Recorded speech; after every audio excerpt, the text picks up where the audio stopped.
Assalomu alaykum aziz yurtdoshlar. Men YouTube kanalidagi Omonov TV kanalining admini, viloyat radio kompaniyasidagi aytishuv ko'rsatuvining muallifi va boshlovchisi Baxtiyor Omonov bo'laman. Bugun erta tongdan shu aytishuv ko'rsatuvining navbatdagi sonini erta 30-iyun kuni soat 18:00 da tasvirga olamiz deb turib, shu taklif bilan bugungi qatnashchimizning bittasi, shu navbatdagi ko'rsatuvimizning qatnashchisi Toyloq tumanidan bo'lganligi sababli Toyloq tumani hokimiyatiga bordim. Endi u yerdagi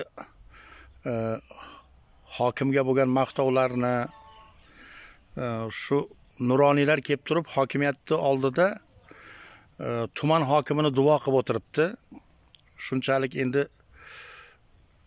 xalqimizga juda ko'p mehnati bor, mehnati singan hokimimiz bilan biz faxrlanamiz.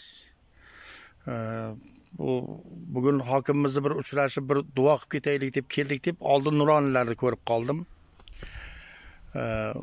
Ertalab chiqishimdan oldin bir yosh yigitni ko'rib qoldim. Endi bu yoshlarni bugun hokimga bo'lgan e'tibori, hokimni shu yerda yoshi katta bo'ladimi, yoshi kichkina bo'ladimi, shu Toyloq tumanida yashayotgan barcha bir yoshi qari shu hokimdan juda minnatdorligini ko'rib, shunday bir insonlar bilan birgalikda yashayotganligimizdan, hali O'zbekistonimizda biz ishonsak arziydigan juda ham ko'plab mana shunaqangi hokimlar ishlayotganligini, qolaversa kadrlarimiz borligidan g'ururlandimda, ishonch hosil qilish maqsadida shu Toyloq tuman hokimligiga kirdim. Kirsam bugun menimcha shu hokimni Bobonazarov Bahodir Qodirovich deyishdi. Bahodir Qodirovichni bugun qabul kunlari bo'lgan menimcha. Bu yerda juda ham ko'p xalq, lekin chiqib ketayotgani ham hammasi minnatdor bo'lib chiqib ketayotganligini, kirayotganligi ham bir umid bilan xalqni, fuqarolarni kirayotganligini ko'rib, hokim bilan uchrashganimdan keyin shu Bahodir Qodirovich bilan uchrashganimdan keyin, yuzma-yuz gaplashganimdan keyin xalqini bunchalik xursandligini, xalqini bunchalik minnatdorligini ishonch hosil qildim qisqasi. Shu bizni ham bir o'rinlardan turib, bir ochiq yuz bilan kutib oldi. Keyin hokimga bu holat menda Kattaqo'rg'on shahriga borganimda ham ana shu yerda ayol kishi hokim Gavhar Zairovnani ana shunday xalqi duo qilayotganligini guvohi bo'lganligimda, bugun esa yana ikkinchi hokimni ko'rib turib, bundan da bir o'zimni bir to'g'risi bosa olmay qoldim.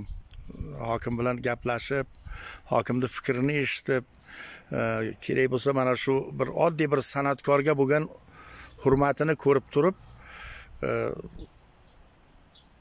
bor ekan ishqib mana san'atga bir ixlos qiladigan hokimlar bor ekan, san'atni qo'llab-quvvatlaydigan hokimlar bor ekanligini.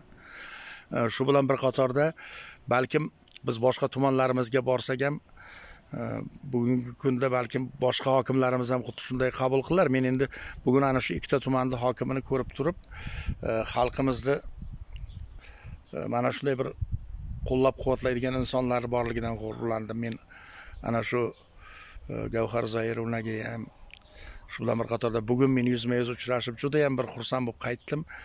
Shu Bahodir Qodirovichning ishlariga ulkan rivojlar tilayman. Xalqimizning duosini olib turib, bugun mana el xizmatida, elim deb, yurtim deb yonib yashayotgan ekan. Albatta oilasiga tinchlik, xotirjamlik tilayman.